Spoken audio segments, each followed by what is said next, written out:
Ukraine के Kharkiv national medical university में एक भारतीय स्टूडेंट की मौत के बाद तमाम ऐसे पेरेंट्स हैं जो उस यूनिवर्सिटी में पढ़ते हैं, उनके बच्चे, और यहाँ पर पेरेंट्स परेशान हैं क्योंकि एक बच्चे की ब्लास्ट में मौत हुई। उसके बाद वाजिब है तो तमाम जो भारतीय पेरेंट्स हैं उनके बच्चे उस यूनिवर्सिटी में पढ़ते हैं और उसकी वजह से चिंता इनकी बढ़ गई है। हमारे साथ में दिल्ली के दो परिवार हैं और उनसे हम बात करते हैं। सर, नाम क्या है?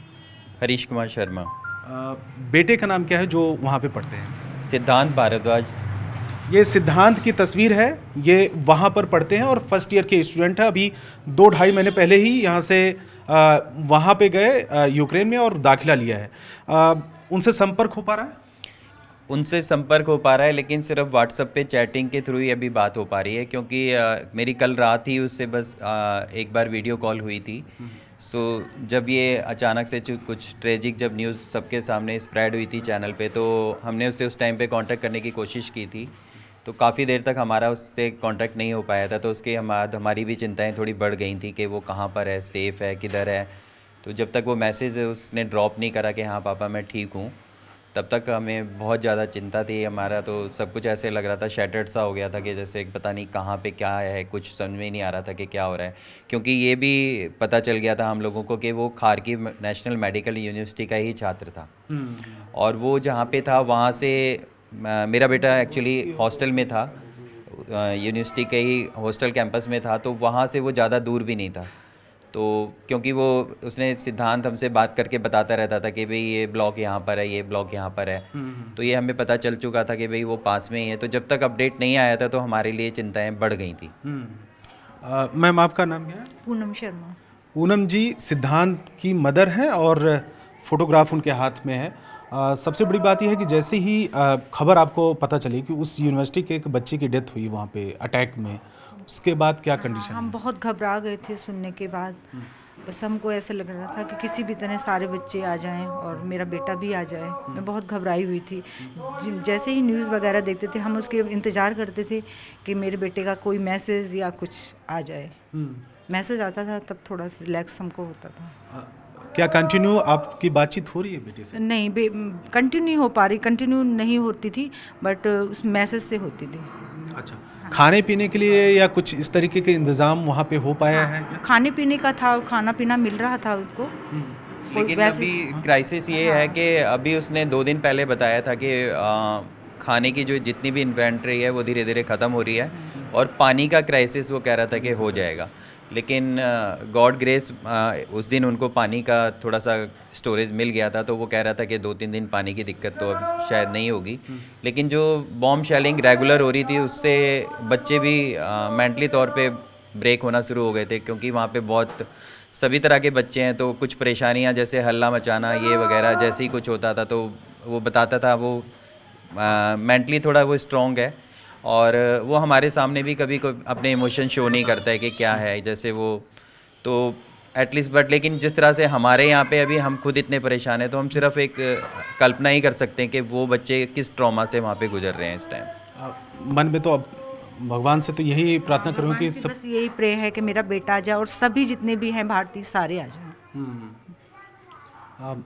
आपका नाम क्या है? इन आपके बेटे हैं? जी जी जी। अच्छा, मेरा नाम कौन से ईयर में है? वो 4th ईयर में है। 4th ईयर में। आपका नाम क्या है? मैं कृष्ण स्वरूप गुप्ता। अच्छा, बेटे से बात हुई? हाँ जी, बात तो डायरेक्ट हो रही है, लेकिन केवल मैसेजेस पे, और आपका यानी वीडियो कॉल नहीं हो पा रही। अच्छा, आप दोनों के ही बेटे एक ही यूनिवर्सिटी में हैं?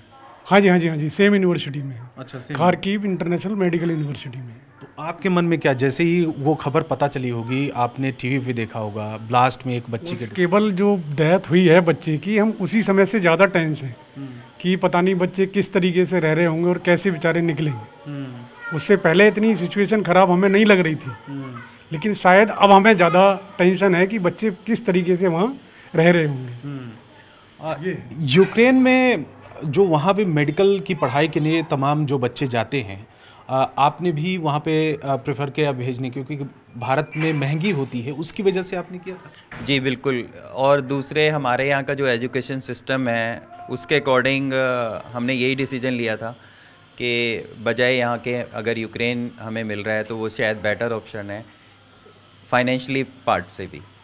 भारत सरकार के भी 3-4 मंत्री भेजे गए हैं, आपने तस्वीर भी देखा, वीके सिंह, ज्योतिरादित्य सिंधिया, हरदीप पुरी और तमाम लोग गए हैं। कोशिशें उनकी तरफ से हो रही हैं।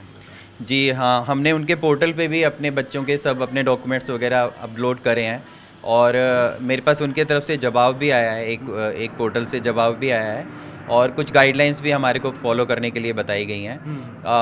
बट लेकिन एक्चुअल जो कोई रोड मैप होना चाहिए वो अभी कुछ इस तरह से इवैक्यूएशन का कुछ भी हमारे पास इन्फॉर्मेशन नहीं है, क्योंकि खारकीव की जो जोग्राफिकल कंडीशन है और जो हमारा इवैक्यूएशन का प्लान है वो बिल्कुल अपोजिट साइड है। खारकीव से वहाँ तक मूव करने के लिए कितना भी आप जल्दी करोगे तब भी 1 से 1.5 दिन जाना ही जाना है। और वार जोन में से ऐसे एरिया में से बच्चों को इवैक्यूएट करके क्या कोई रोड मैप है, वो हमारे पास कुछ इस तरह की गाइडलाइंस नहीं है। अब बच्चे अपने ही टर्म्स पे एफर्ट्स पुट कर निकलने की कोशिश में लगे हुए हैं, क्योंकि खारकीव से नियरेस्ट बॉर्डर भी अगर पोलैंड को भी कैलकुलेट करते हैं तो वो लगभग 1300 किलोमीटर पड़ता है। तो जब से ये खबर आई रशिया और यूक्रेन के बीच वार, और तमाम लोग आपकी फैमिली के या रिश्तेदार वो तो जानते होंगे कि आपका बेटा वहाँ पे पढ़ाई कर रहा है, तो उन लोगों के भी लगातार फ़ोन? हाँ जी, उनके भी सारी रिलेशन में जो भी हैं हमारे, उनके लगातार फ़ोन आ रहे हैं, वो कांटेक्ट में हैं कि कैसा है बेटा। वो डेली आस पड़ोस के भी कॉलोनी के लोग? बिल्कुल बिल्कुल, सभी लोग हमारे साथ हैं, बिल्कुल हमारी फैमिली हमारे साथ है, हमारे अड़ोसी पड़ोसी सब, पूरी गली और जितने भी लोग हैं सब इस लेकर चिंता में हैं। और वो डेली हमसे मतलब हर पल बाद तो कोई ना कोई अपडेट लेते रहते हैं कि अब कहाँ पर है, किस तरह से है। तो बेटा जब तक नहीं निकल के आता वापस तब तक तो तब तक स्थिति बिल्कुल तो टेंशन वाजिब है, क्योंकि अभी भी परिवार का एक बच्चा वहाँ पर पढ़ाई कर रहा है और फंसा हुआ है और किसी तरीके की निकलने की कोशिशें लगातार जारी हैं। हालांकि व्हाट्सएप के ज़रिए ये लोग संपर्क में हैं और तमाम भारतीय बच्चे वहाँ पर पढ़ते हैं, एक दूसरे से संपर्क में हैं, लेकिन कुछ ऐसे भी परिवार हैं जो दिल्ली के परिवार हैं, वो जब से खबर आई कि एक भारतीय बच्चे की डेथ हुई है उस ब्लास्ट में, उसके बाद से टेंशन बहुत ज़्यादा बढ़ गई है। अब यही कोशिश है और यही ईश्वर से मना रहे हैं, प्रार्थना कर रहे हैं कि जल्द से जल्द उनका बच्चा वापस सुरक्षित भारत आ जाए। कैमरामैन अनिल के साथ रवि सिंह, दिल्ली, न्यूज़ 18 इंडिया।